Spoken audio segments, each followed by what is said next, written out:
and seek and seek and hide. Oh, I found Roger. Where'd He's you find him? behind Where'd you find him? The TechCrunch article image. Is he? Let's look. Wait, which Chang are you referring to? Wait.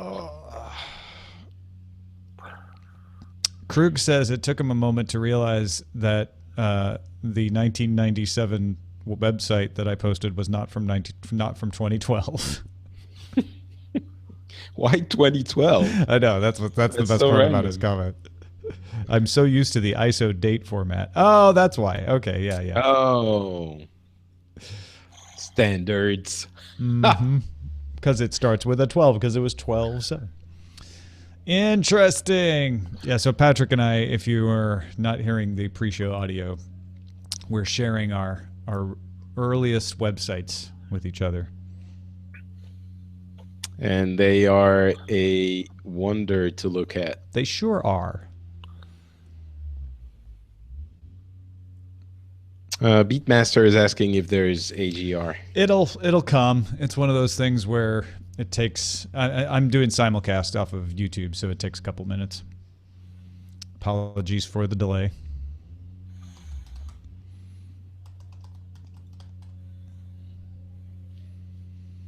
That website that I put in there was the web version of my zine, because I did a zine. So where did the name 'Cause it was Subbrilliant, the 90s. the name Subbrilliant come from?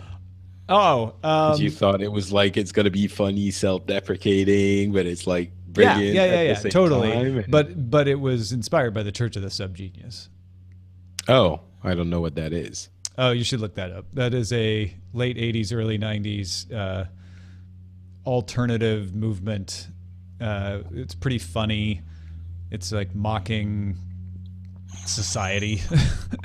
I started reading their stuff, when I would go see other zines, and I thought it was pretty great. So I was like, oh, I didn't call myself a church, and I said, I'm going to be sub-brilliant, not sub-genius. Is that guy still around? Yeah. I see him pop up from time to time. I think I know what you're talking about, Reverend Stang. Yeah. I think he was one of the main guys. There's a bunch of those guys still around.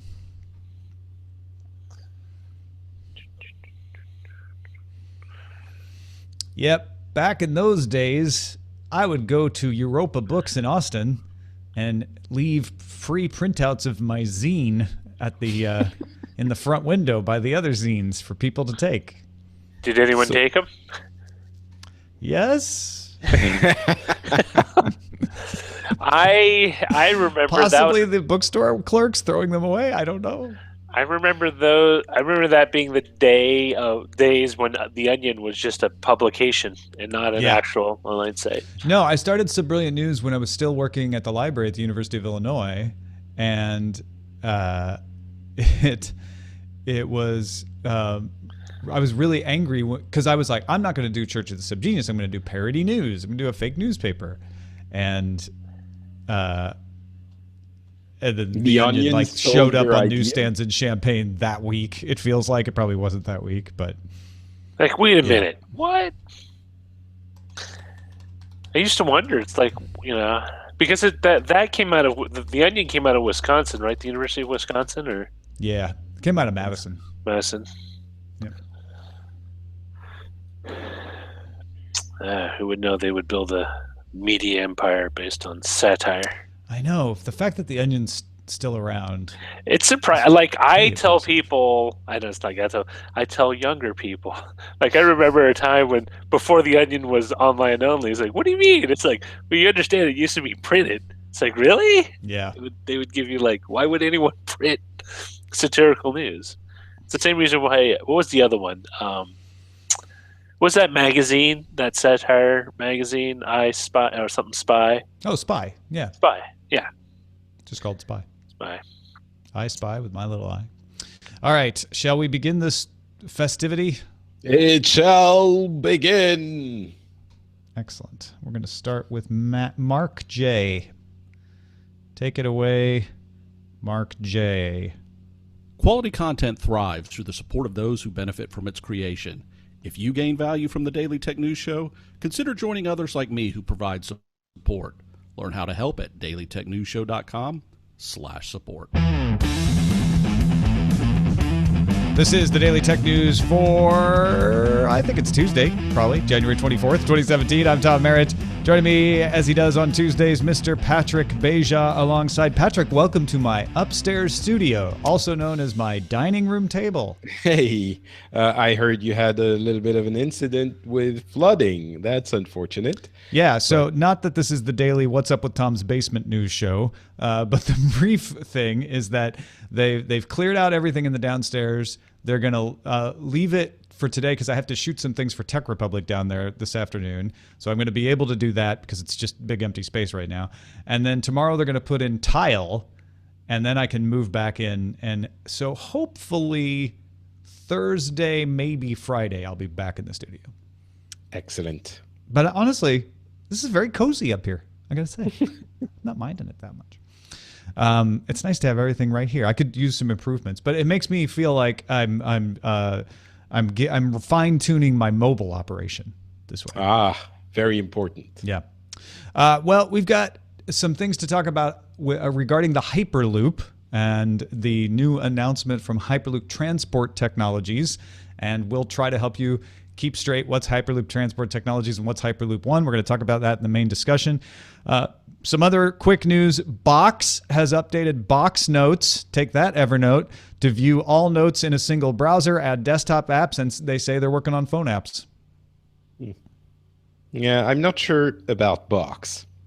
Microsoft has promoted LinkedIn's Senior VP of Infrastructure to Microsoft's Chief Technology Officer and a member of the company's senior leadership team. So when they bought LinkedIn, they bought a new senior leader, and apparently he's going to stay VP of Infrastructure for LinkedIn somehow. I didn't quite get that part figured out. The Wall Street Journal reports iOS 10.3 will come with Find My AirPods, a feature that'll let you use the last reported Bluetooth connection to help you narrow down the location of where they fell out of your ears. iOS 10.3 went out to developers on Tuesday. I have AirPods. I have not lost them yet. I hope I don't jinx this. Yes. Now here are some more top stories.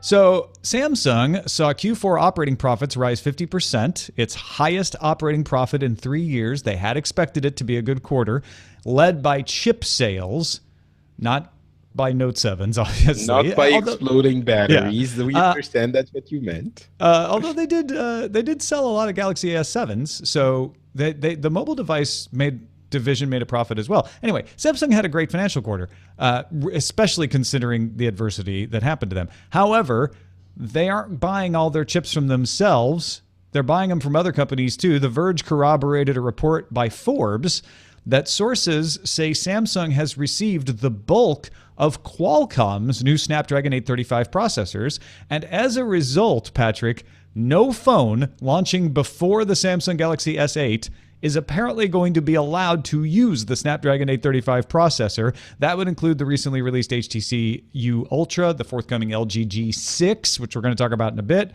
And Samsung has not announced a release date. They say they're not going to have an announcement about the Galaxy S8 at Mobile World Congress, although Forbes and ET News are both saying that they've heard sources tell them a mid-April release could be coming for the next Galaxy S. Yeah, and so I understand this is not exactly the same thing, but this is really surprising news because imagine if, I don't know, HP said, well, we really need a lot of those, I'm going to date myself here, Pentiums. And so the new Pentium by Intel, before, it was the naming convention, and when we had the 486, 586, all of that, no one else is going to get them because we're buying all of them. We've cornered the market on Snapdragon 835s. It's kind of crazy, and I'm sure it's not going to last. And there are other manufacturers and a bunch of things, but it's kind of insane. I'm sure one of the reasons is that the 836 production line is not fully ramped up yet, so there aren't enough. There aren't as many as there might have been for. Yeah, I think maybe the proper way to look at it is not that they're cornering the market. Of course, we're just joking about that, but that Samsung worked out a deal with Qualcomm to say we get the first ones to roll off the line, and until we get all the ones we want, I don't want you selling any to anybody else. We're striking a deal to get all of them in that first round. And yes, you're right. Obviously, Qualcomm is going to sell these chips to other manufacturers at some point. But it is an interesting relationship because Samsung is a competitor of Qualcomm in making mobile chips, and they're doing very well, as we just found out in their financial report. But Samsung wants these chips. They're very good chips, and they're willing, we don't know if they're paying or what kind of deal they're striking with Qualcomm, but they're willing to deal with Qualcomm in ways in the past where they've had trouble with Qualcomm. They've gotten Qualcomm to agree to do this, maybe, at least according to sources. Mm-hmm. It wouldn't be surprising if it's just, we need them for our phones and we need to make a lot of phones, so just give us everything you've got. Yeah. We'll take it. It's a smart move on Samsung's part because A, they know they're going to sell a lot of S8s because there is no Note 7, right? So people who just want a Samsung are going to be looking at the S8 now. So there's a little pent-up demand. And they know they're going to have to do something to convince the people who don't want a Samsung anymore because of the Note 7. And having the only phone on the market with the Qualcomm 835 Snapdragon is one way they could try to do that. LG will announce its next flagship Android phone, the G6, on February 26th during Mobile World Congress. LG Display has indicated the G6 will feature a 5.7-inch display with a 18:9 or 2:1 aspect ratio. The Verge published an image of the top half of the phone, which has a screen-to-bezel ratio of 90%. So I am moving away from needing to report on every new phone that comes out, obviously. People are very excited about the G6, though, because of the bezel-lessness of it, because of that interesting aspect ratio, which you'll see it expressed as 18:9, so that in your head you more easily compare it to 16:9, right? Oh, okay, so that's a little wider than the normal aspect ratio, but when you reduce the fraction, it really is just 2:1. I think this is interesting. I think LG, because Samsung's not going to make an announcement, getting a larger share of the attention at Mobile World Congress is good for it. I don't, and this is just a gut reaction, I don't get the sense that LG is going to turn the corner with this phone, that this is the phone that's going to save LG. If anything, it will keep it in the game. Yeah, I mean, they don't have the 835 chips, so what are they going to do? No, I mean, they have their fans, and LG has been, I think it's the second tier in just raw popularity. But when people look at devices, the LG, the last LGs have been really good. So I'm sure it will sell well. And that screen to bezel ratio is pretty good. It looks nice if that's indeed the phone. It's a pretty phone, not going to lie. Yeah. U.S. President Donald Trump named FCC Commissioner Ajit Pai as chairman, replacing Tom Wheeler, who stepped down with the inauguration on Friday. Pai and fellow Commissioner Michael O'Reilly sent a letter in December that the two plan to revisit the open internet guidelines as soon as possible. Pai was an honors program trial attorney on the Telecommunications Task Force in the U.S. Department of Justice's Antitrust Division from 1998 to 2001.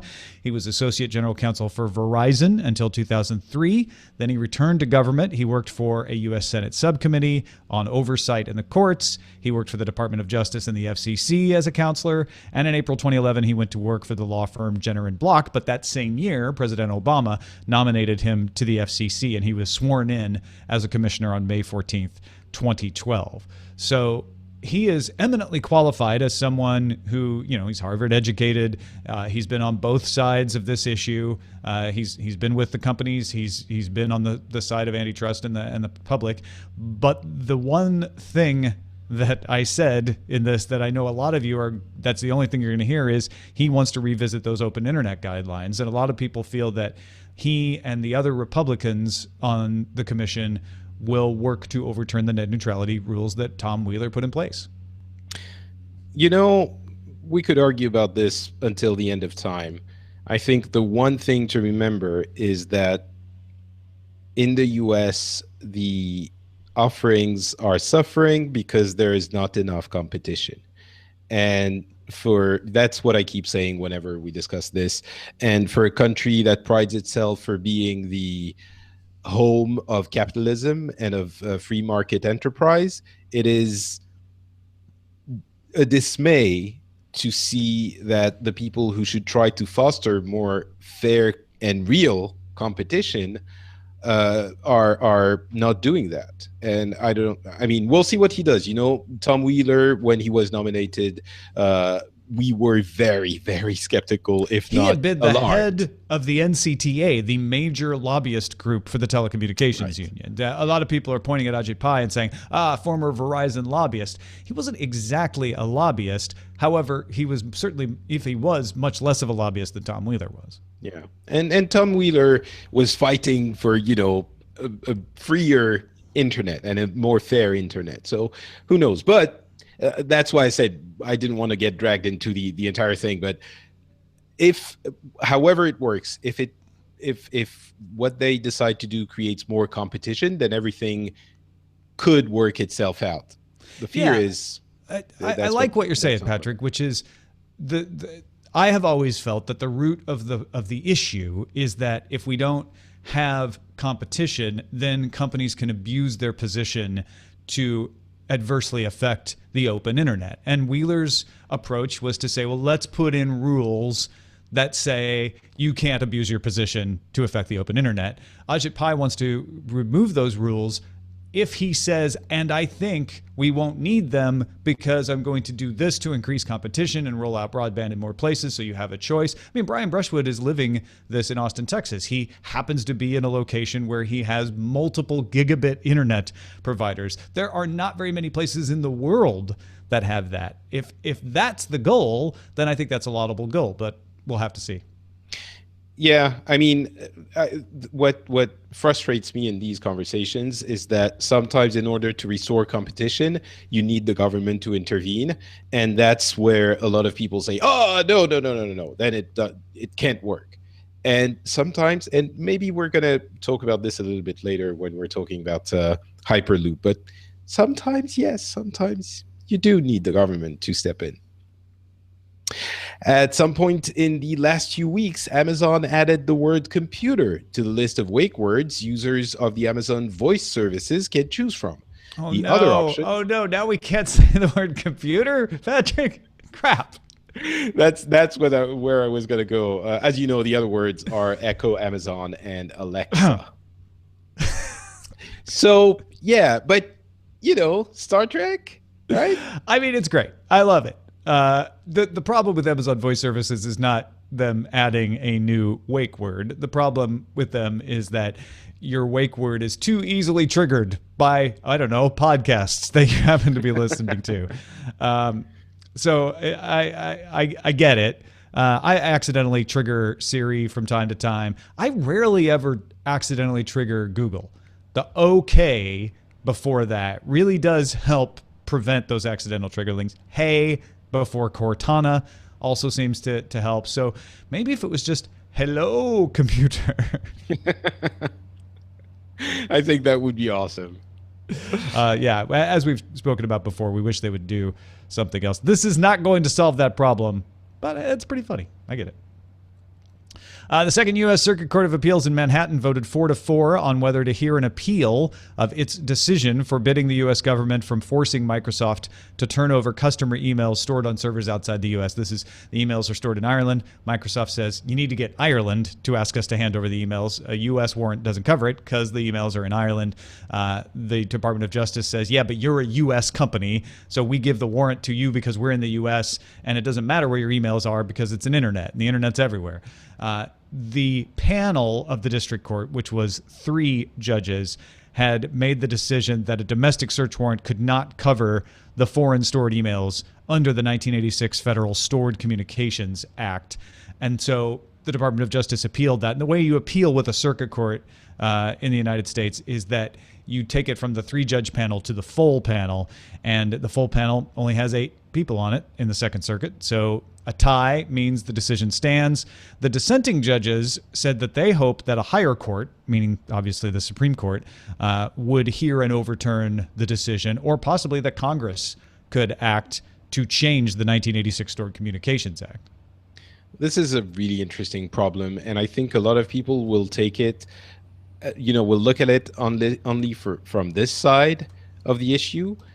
But if you turn it around and you have a company that is, I don't know, from some South American country that gets ordered to reveal information that it has stored in the US, I wonder how many of the people looking at this and saying, yes, of course, they should give it because it's a US company, if the two weren't put together, if they would say, of course, we should, in the US, the computers that are on our soil, we should give the information contained in these computers to a foreign government, right?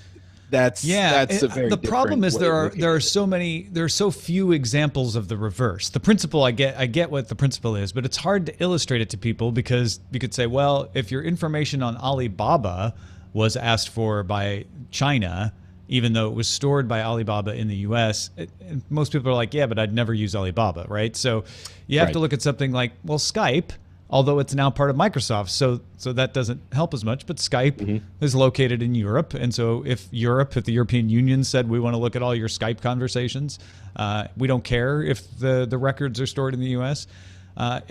It's easy. It's one of those things where you're absolutely right, Patrick. Like, the reverse is also true, and you should be careful how you rule that. Obviously, a U.S. court decision doesn't change decisions in other countries, but it does set a principle that other people can point to. And yet, it's hard to imagine what that reverse would look like, because all of the major email providers, most of the major cloud providers are located in the United States, even if they're storing their data elsewhere. Mm-hmm. Amazon produced Manchester by the Sea. So the movie became the first movie from a streaming service to be nominated for an Academy Award for Best Picture.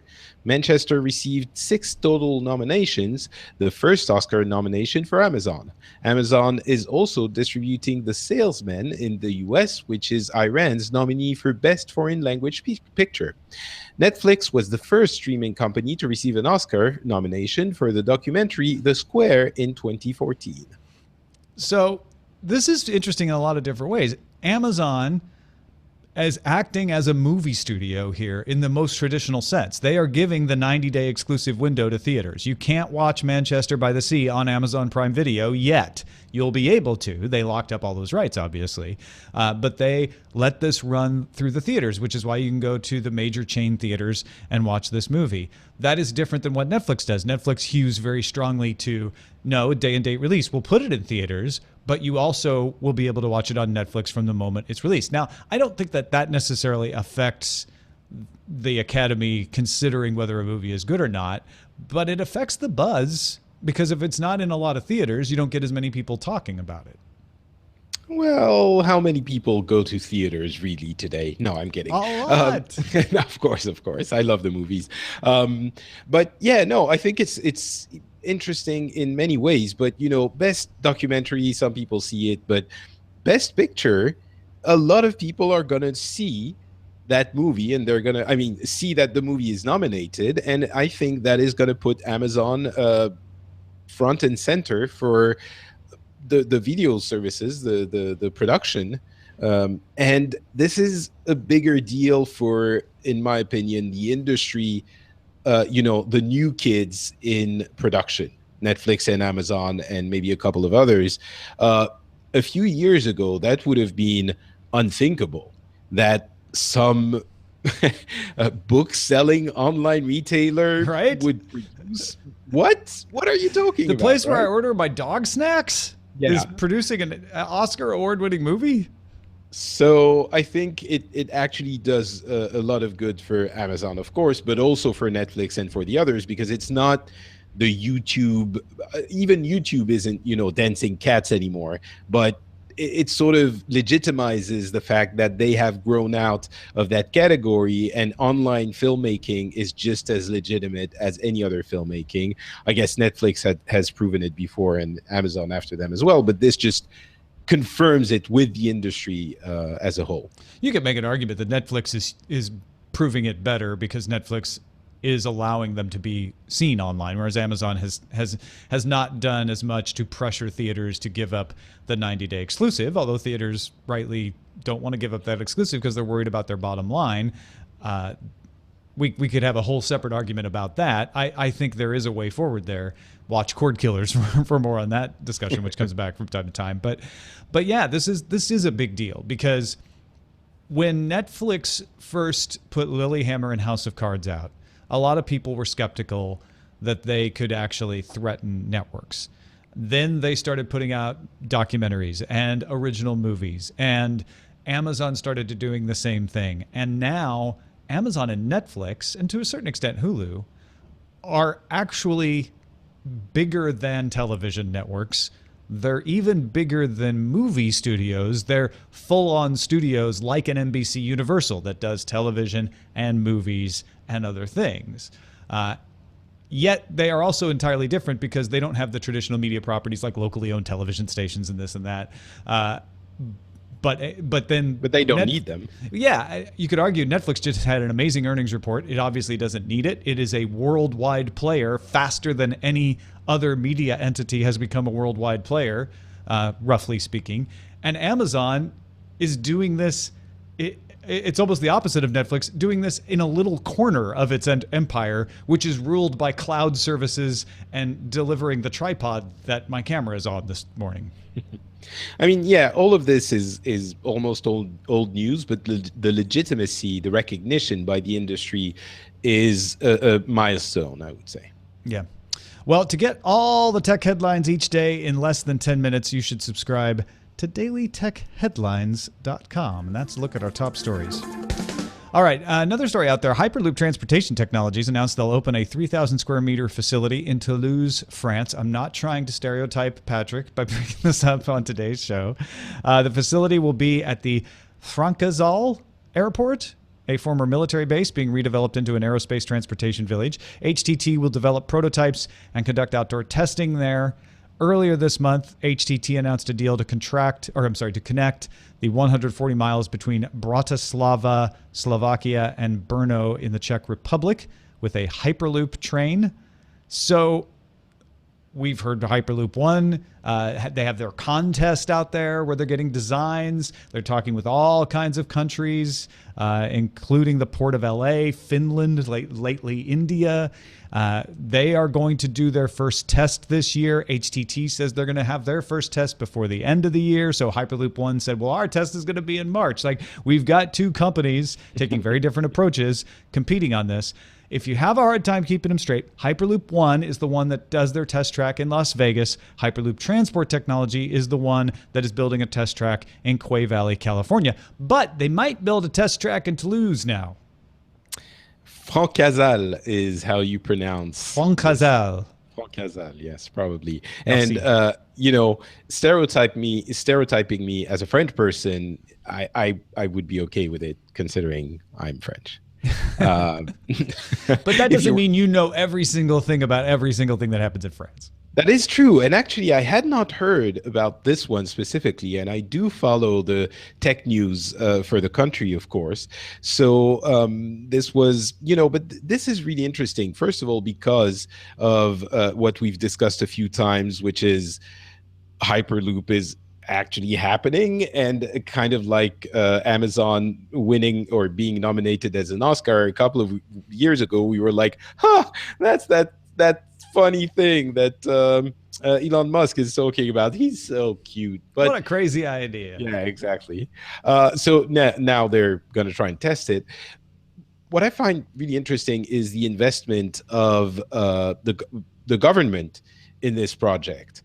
And I know that in the US, the public transportation is often regarded as, well, it's non-existent in certain parts of the country. It depends on where you are, of course. In certain parts. I mean, on the East Coast, there is certainly a lot more of it. Yeah. I think, and we actually have quite a bit more than people realize here in LA because they've been building it for a long time. But yeah, it is not as extensive as, say, in Paris or London. Right.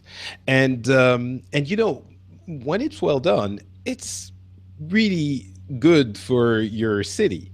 And in this case, we have a very strong network of trains and subways, of course, if you're talking about the city itself. But the thing that I would reference here is our TGV, our train à grande vitesse, which is very fast trains, basically.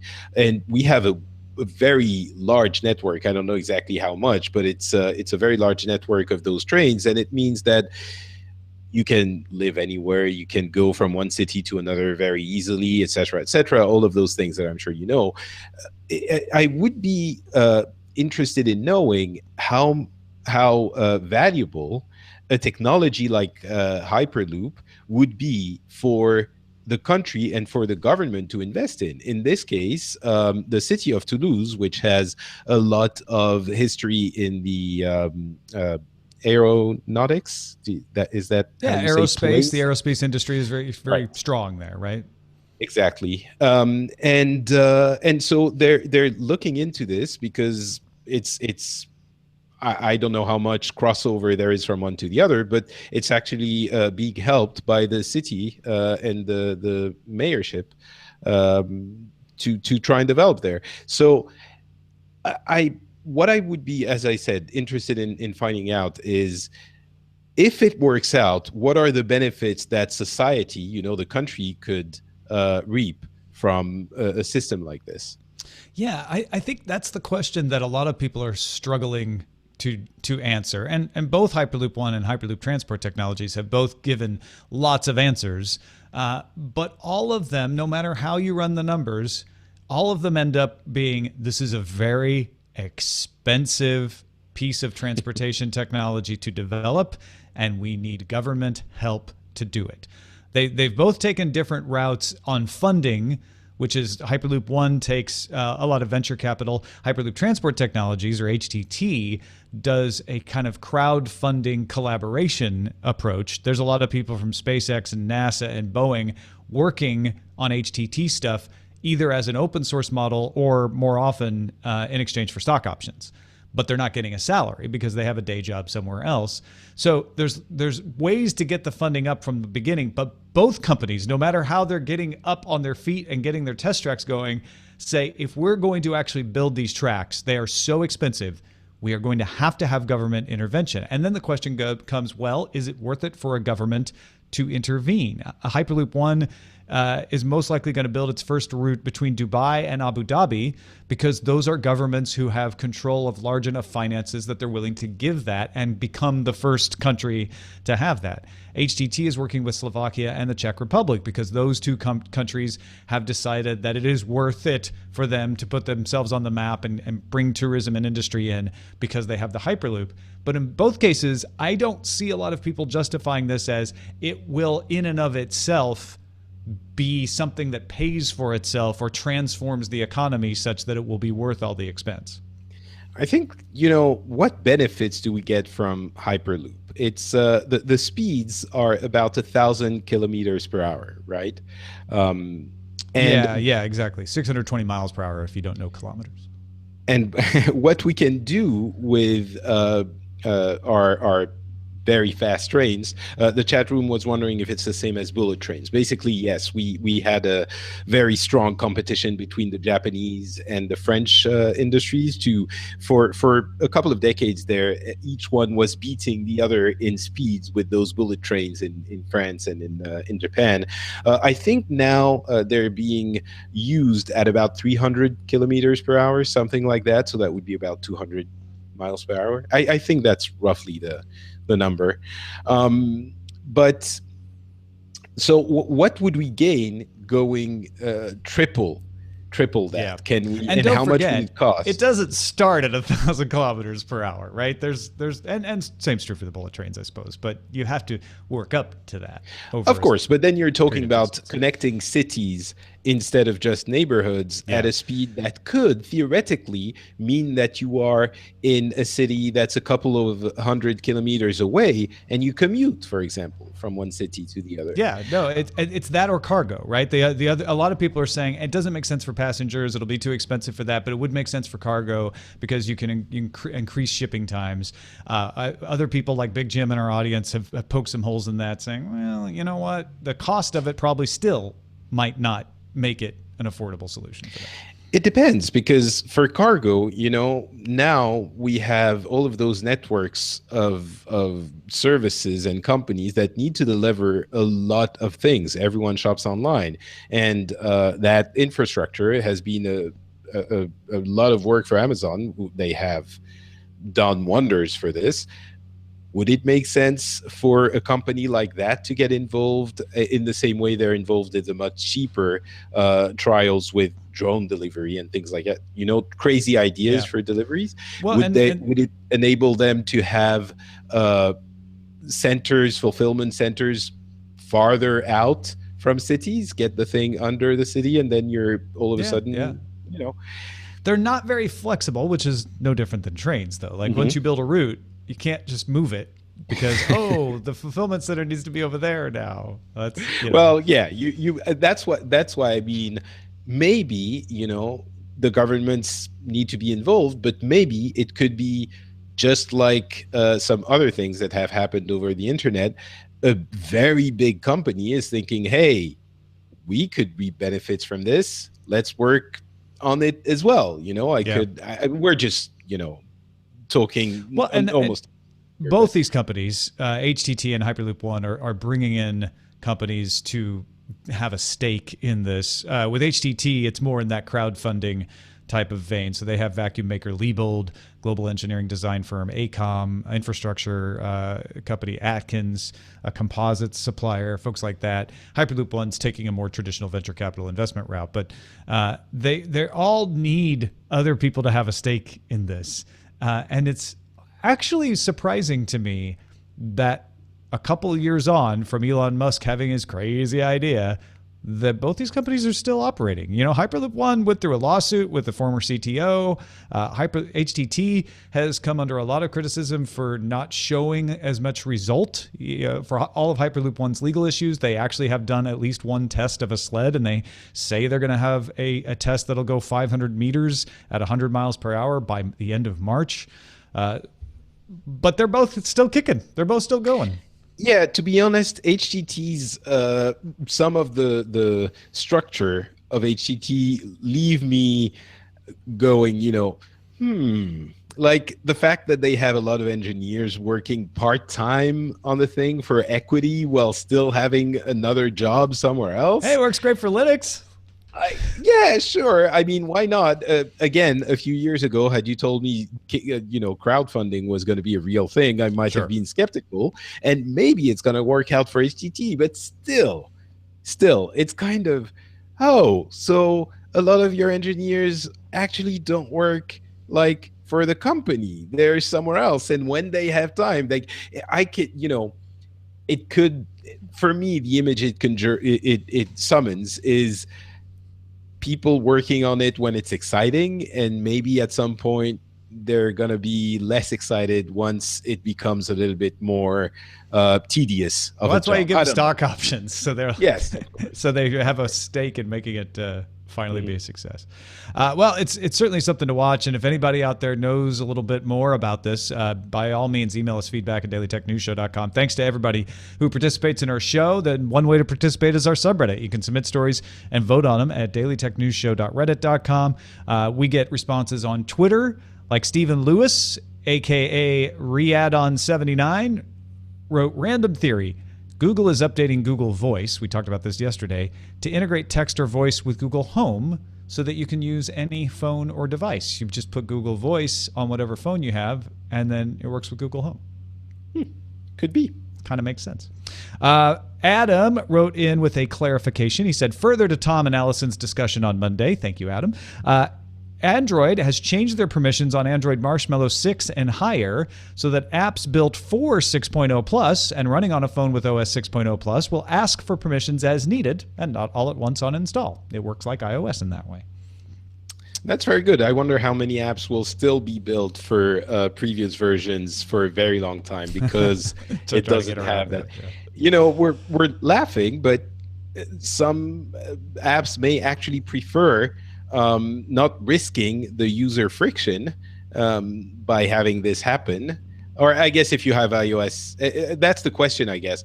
If you have 6.0 or later, does it impose that Well, to every basically, app. if you want to put an update on your app, you're going to have to play in this new version. So, Brian Easton wrote, as someone who has built a couple of different projects using a Raspberry Pi, I think the most important part of a clone is compatibility. I asked folks to write in about the Tinker.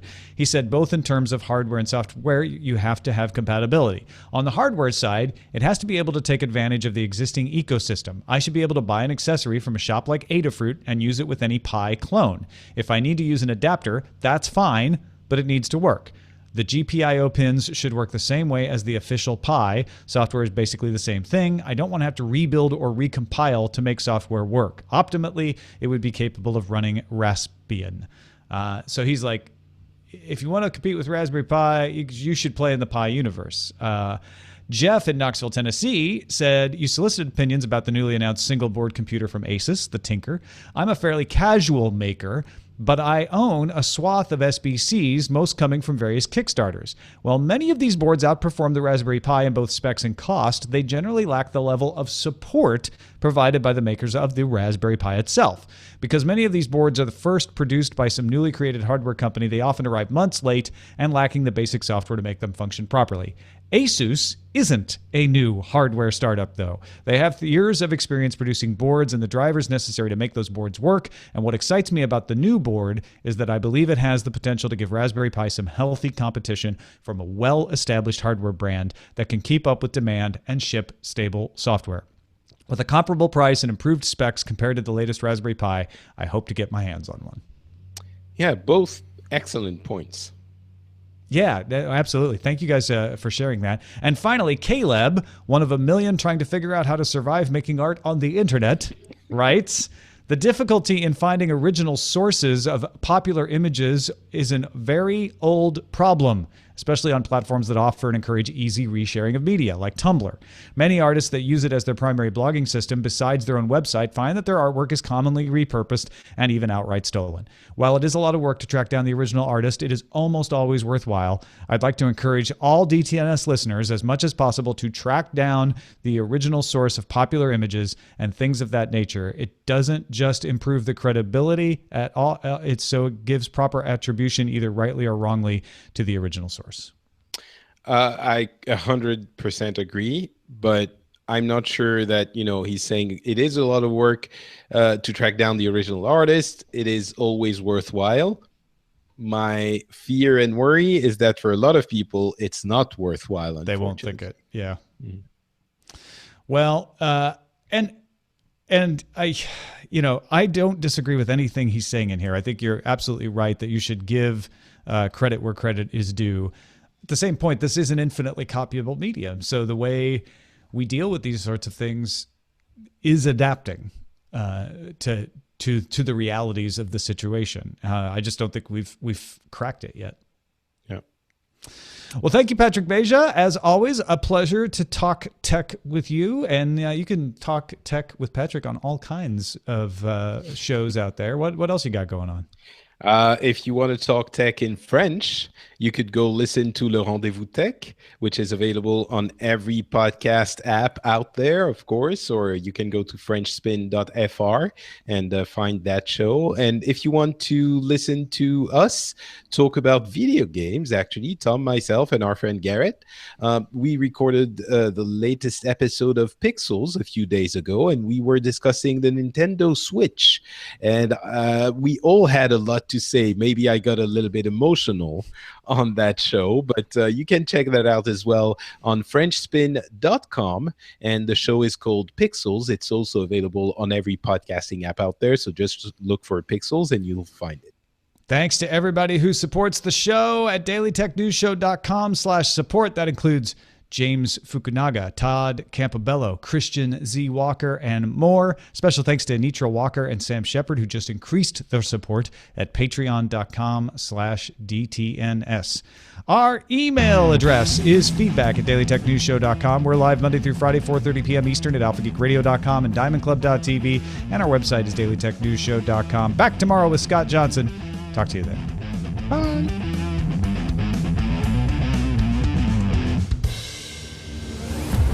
This show is part of the Frog Pants Network.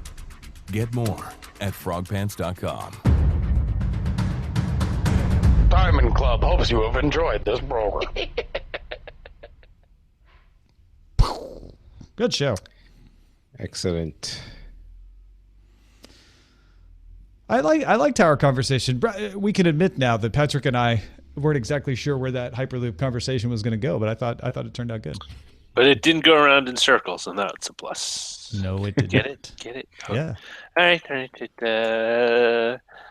Showbot. I think Hello Computer is kind of Tops. good for a title. It's like Hello World, except Hello Computer. Yeah. I mean, we should give some others their due because people worked hard. There's one in there. What was it? Let me find it. Well, I there's like one in there that doesn't make any sense, but it made me laugh. LG looking so fly like a G6. No, that's good too, though. Samsung snapping up the Snapdragons. Lost a little No, AirPod. it was wake, wake, don't yell me. It's pretty good. And ICU, who submitted that, I saw in the chat room, was even like, it doesn't make any sense. It just made me laugh. It does not, but sometimes you have to feel more than you think, Tom. Hyperloop right? more hype than loop. Oh, it's interesting. I wonder if there had to be huge industrial offsets to base in Toulouse, right? I mean, well, apparently Toulouse has a program to bring in startups for this location. It's one of those things where they're taking an old, unused property and trying to rejuvenate it for a new purpose. And Hyperloop was one of the first companies to take advantage of that. you're gonna build the loop around the runway. Yeah, I guess you could. It's just like a plane, except in a tunnel. It's a plane in a tunnel. Exactly. It is a lot because a lot of people have emptiness. been saying things like, "I don't know how this is going to work. Aren't you going to get smashed against the walls or whatever?" And it's like, no more than an airplane. Airplanes go very fast, but they get you there slowly so that you don't get smashed. But it's not in a wall tube. It's not in a tube. Well, and It that's is in the a tube. well, yeah, no, it's not in a It's tube. not But that in a doesn't make any tunnel. difference to getting smashed. It's There you go, using reason again. I need to think with my feelings. Is that It'd just be a lot of grinding. Things go wrong. Well, it's one of the where I was going with that is it's one of the problems with Hyperloop is that, yeah, it can reach 1,000 kilometers, but it takes a while to get up to that speed. Yeah. How long though? There are We various need to estimates. calculate the G's and the Yeah. things. I read one analysis that said it wouldn't necessarily reach top speed until partway through its route. Like it would only be at top speed for a few minutes in any segment, because the one they had proposed for LA to San Francisco, which I don't expect to ever see built, would have had stops. And so because you have to stop, you can't get up. You don't have enough time to get up to the cruising speed. But then you would have an express one. That would go a lot be able faster, to be at but the you would cruising need speed two- for longer. You would need 2 tubes. And you have 2 ways, so you would need 4 tubes. Unless, if it's fast enough. No, but then, yeah. It's a lot of tubes. It's a lot of And tubes. see, that's the one advantage too rail big. has is that you could. I mean, I'm sure you could build one using tubes, but you can cross track. You can put one train onto another track at a. Maybe they could do that too. They could. It'd probably end up looking like the pneumatic tubes. Come Yeah, ride exactly. the loop. Remember Kmart used to put things in the tube Mhm. on the register. Ride the loop. All right, I'm going to go, guys. All All right, thanks, thank you so man. much. Thank you very much. Talk to you soon. Bye, chat room. Love you. Wait, what were we going with it? Hello, computer. Hello, computer. Yeah. All right. Hello, computer, my I'm old exporting it friend. now.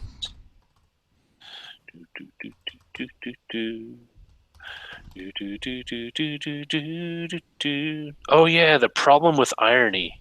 I was watching that. It was really good with David Foster Wallace. Oh wait a minute, I've been watching videos on the DTNS thing. I'll explain why those showed up. That's fine. But it was really interesting. He's a philosopher who grew up, I think, in the late '80s, early '90s. Basically, my cohort. But he has like this whole thing about how corrosive excessive irony, like irony without just for irony's sake, That's the Generation X mode of being. Or what was not Douglas Copeland, the guy Yep. who made the parody book called Generation Ek. Oh, I don't know the Remember parody that one? It author. was really Yeah. funny. It's just basically pointing out all the issues he has, like that Generation Ek.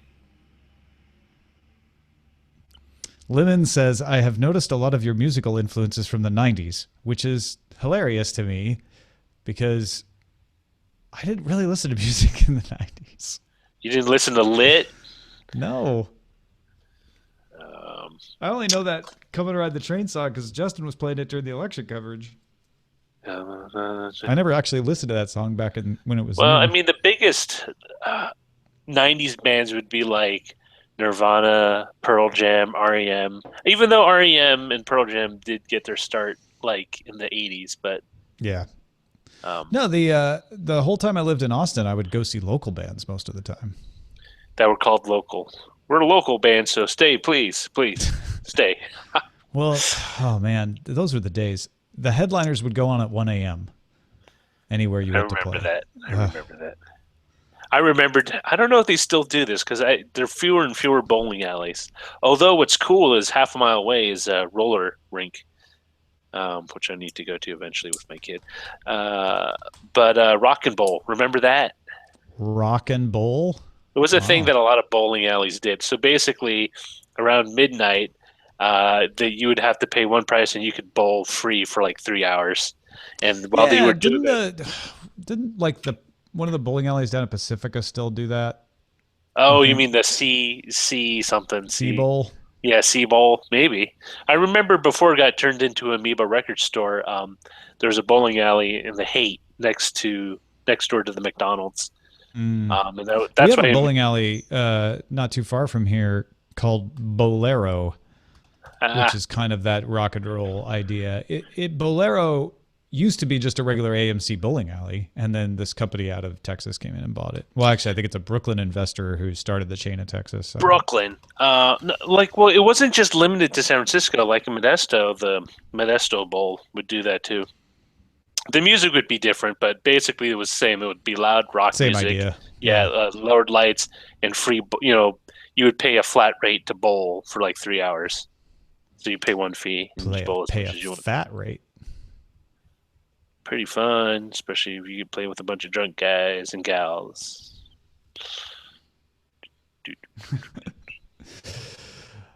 I think if you looked at my actual playlist of music, you would not see as much 90s stuff. I'm going to guess. I don't even need that. PM Dawn Me. The 90s stuff you might find would be... did I say PM Dawn Me to somebody? No, someone did. He said some time ago you said to a guest PM Dawn Me. Just because I know PM Dawn is. I don't know. I mean, I know of bands. I remember like Kitchens of Distinction. I remember the Mission UK. There was like a bunch of bands that rolled around the 90s. They kind of stuck, or like Luscious Jackson. What? What are you Remember Luscious Jackson? You don't remember that band? They did that song Lady No, Fingers. I don't. I mean, it sounds familiar, but I don't remember how any of their songs went. Never heard of Nirvana. I did. I added Nirvana at WPGU in 1992 because a guy from Toronto happened to be visiting. He had worked at WPGU when he was in college, and he was like, "You've got to check out this band out of Seattle. They're amazing." Seattle, it's the new epicenter of music. You gotta check it out. And then a bunch of movies got made. They're like singles, and they're just like, what? No. That's kicked off the whole thing. That and Sleepless in Seattle, and there was a couple other Seattle movies. Well, yeah, there was You've Got Mail and Sleepless in Oh, Seattle. I haven't seen that one. Well, you've seen Sleepless in Seattle, right? Yeah. So you've pretty much seen You've Got Mail. Oh, geez, really? Yeah, it's almost exactly the same plot. Cake. Oh, I love Cake. I didn't like Cake. There's some really there were some bands I really absolutely detested, like Mudhoney, There were just so many crappy bands. There's so many crappy bands that rolled on. Maybe I don't use enough other era musical illusions because I'm worried people won't get them. You know what it is? It's because you were in college in the 90s, right? Or the 80s? No, 80s. I was in college 88 through 92. So I was in college from 92 to 96. No, from 92 to 98 because I goofed off a little bit. I should have been working. Instead, I was working. So there's a lot of 90s bands that... What are you going to do with your life? 80s reference. Like 80s. Sister. There's a lot of 80s too. 80s, 90s. Yeah, it's interesting. I guess I do make Smash more Mouth. 90s reference than I would have Smash Mouth is from San Jose. Actually, a good 90s band that didn't... Well, was it maybe 90s, 2000s was the Donnas. I really liked because they were from Cupertino. Ah, nice. I think I know a few Donna's songs. They Take It Off, I think, is one of their biggest ones. Good Charlotte. There's a band I hated. Oh, Jesus. Oh, really? Wow. Yeah, Why? I just couldn't stand it because they looked so bandwagony. They But looked they're like good. if you wanted to make a band and you sent them through Hot Topic to get made up. It was just very, to me, it was very corporate formulaic band. That's why I didn't like him. Oh, cool. Which video? BioCow. I don't know what you're responding to. BioCow said my wife said his wife worked on one of Donna's on one of the Donna videos. Nice. All right, recent activity. I played. Oh, that's not really recent activity. Let me see. What's on my playlist?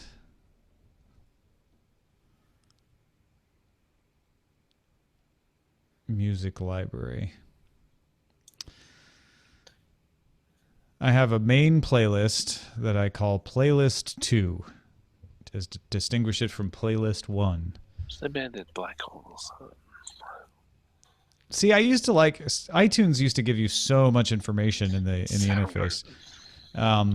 So I've got Patty Page, Jimmy Eat World, Cat Stevens, Sarah Bareilles. Oh, Jimmy Eat World. Wow. Daryl Anger, Mama Cass, Bob Mould, Regina Spektor, Arlo Guthrie, Warren Zevon, Badfinger, Hank Williams. Yeah. At least half of those are on Paolo my Nutini, list. Jace Everett, Bellamy Brothers, They Might Be Giants. So wait, do you listen to any of the Sugar stuff or just Bob Mould stuff? Do you listen I only have the Bob Mould on this playlist. Okay. Actually, I forgot about Sugar, though. I did like Sugar back in... Sugar and Husker Du. I think Husker Du. Husker Du. I used to play them on the radio. All right. I believe we have a working post. I'm actually going to double check this. Thank you all for watching or listening. As a reminder, not that I don't think anybody's really minding the new setup, but it'll be the new setup again tomorrow, and then maybe it's a good setup. Actually, it flatters your face. Oh, thank you very much. Didn't wear the jacket today either because I just forgot to put it on. So that wasn't a style choice. That just happened. Thanks, everybody. Talk to you tomorrow.